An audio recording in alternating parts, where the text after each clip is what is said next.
Bom dia, meu povo, que a graça e a paz do nosso Senhor e Salvador Jesus Cristo esteja com você e com toda a tua família.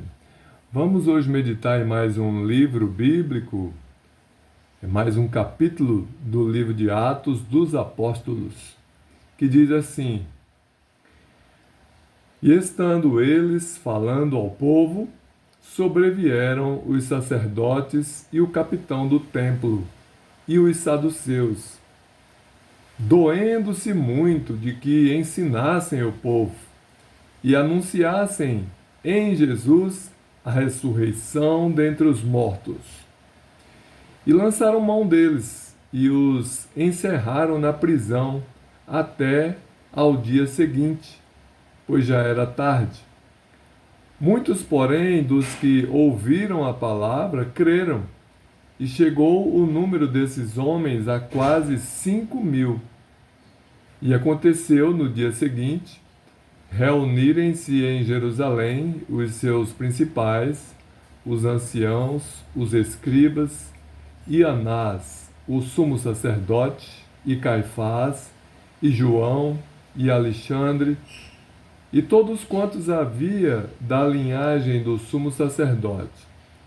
E pondo-os no meio, perguntaram: Com que poder ou em nome de quem fizestes isto? Então Pedro, cheio do Espírito Santo, lhes disse: Principais do povo, e vós, anciãos de Israel, visto que hoje somos interrogados acerca do benefício feito a um homem enfermo e do modo como foi curado, seja conhecido de vós todos e de todo o povo de Israel, que, em nome de Jesus Cristo, o Nazareno, aquele a quem vós crucificastes e a quem Deus ressuscitou dentre os mortos, em nome desse é que este está são diante de vós. Ele é a pedra que foi rejeitada por vós, os edificadores, a qual foi posta por cabeça de esquina.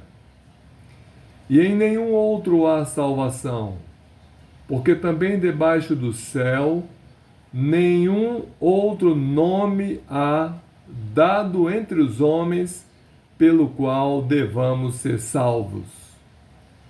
Então eles, vendo a ousadia de Pedro e João, e informados de que eram homens sem letras e indoutos, maravilharam-se e reconheceram que eles haviam estado com Jesus. E vendo estar com eles o homem que fora curado, nada tinham que dizer em contrário. Todavia, mandando-os sair fora do conselho, conferenciaram entre si, dizendo: Que havemos de fazer a estes homens? Porque a todos os que habitam em Jerusalém é manifesto que por eles foi feito um sinal notório e não o podemos negar. Mas para que não se divulgue mais entre o povo, ameacemo-los para que não falem mais nesse nome a homem algum. E chamando-os, disseram-lhes que absolutamente não falassem nem ensinassem no nome de Jesus.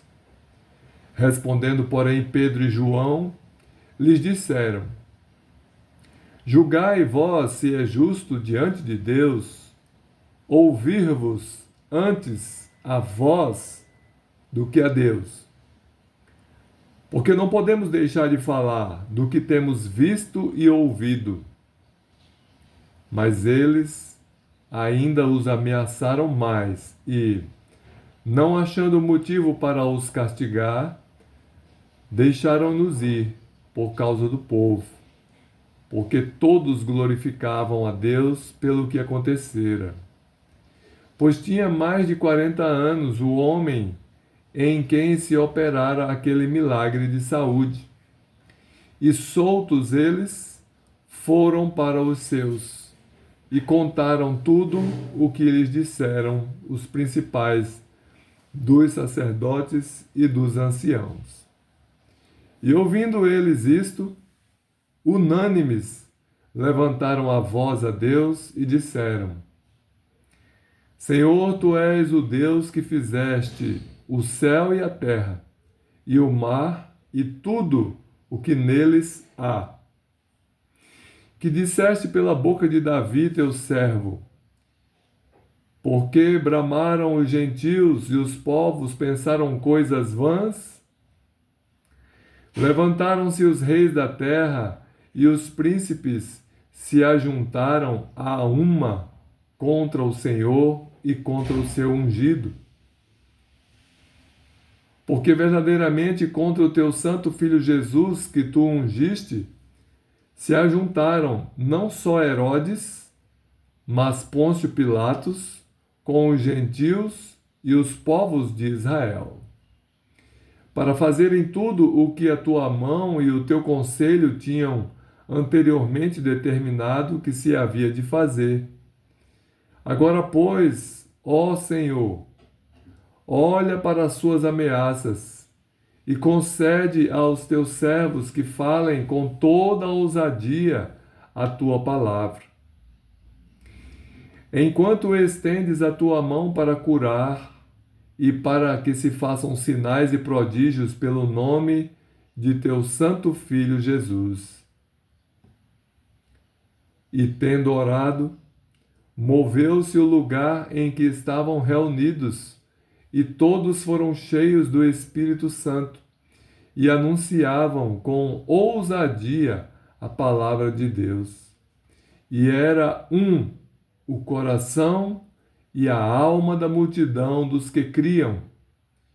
E ninguém dizia que coisa alguma do que possuía era sua própria, mas todas as coisas lhes eram comuns. E os apóstolos davam com grande poder testemunho da ressurreição do Senhor Jesus, e em todos eles havia abundante graça. Não havia, pois, entre eles necessitado algum, porque todos os que possuíam herdades ou casas, vendendo-as, traziam o preço do que fora vendido e o depositavam aos pés dos apóstolos.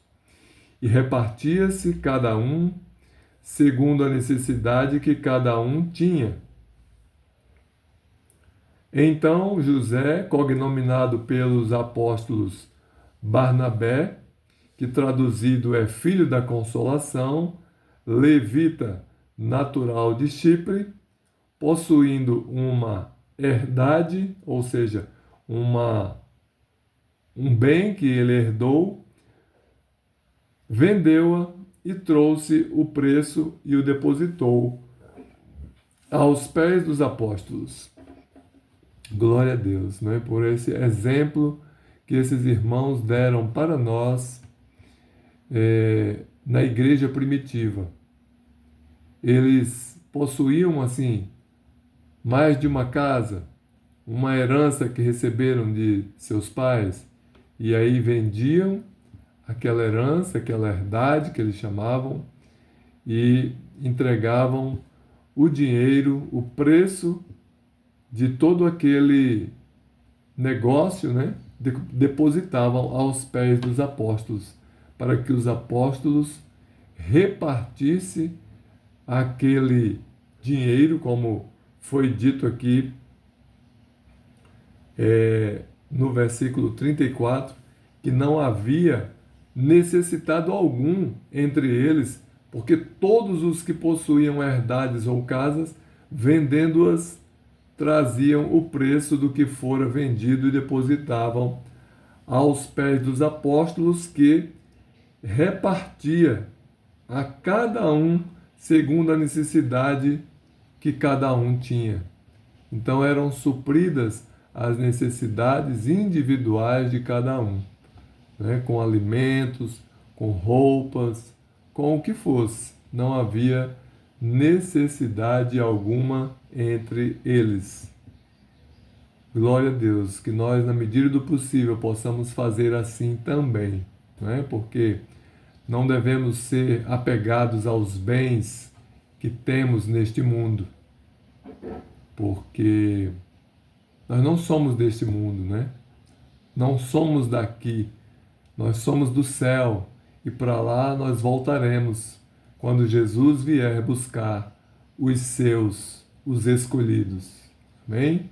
Que Deus abençoe você e toda a tua família, em nome de Jesus.